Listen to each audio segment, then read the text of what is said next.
Hey everyone and welcome back. In this video, I'll quickly show you how to host NextJS website on Hostinger.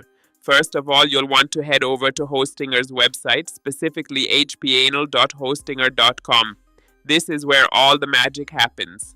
Now, if you're not already signed in, take a moment to do so with your credentials. Once you're in, look for the Manage button. Clicking Manage gives you access to all the tools and options that you need for your hosting environment. Now, with management access, you're going to navigate to the File Manager. This is essentially your hub for managing files that you'll serve on your website. Think of it like the control center for your web content. Within the File Manager interface, you'll spot a directory labeled Public HTML. Here's a quick insight. This is the root directory where your web files need to be placed. Selecting this folder is crucial since it determines what's publicly accessible on the web. Once you're inside the public HTML directory, it's time to upload your files. You'll find an option labeled File Upload. Clicking on this will bring up a file dialog, often looking similar to what you'd see when attaching a file to an email. This is where you'll choose the Next.js application files you've prepared for deployment. Make sure these files are optimized and ready to go live. A small tip here, double check that you've included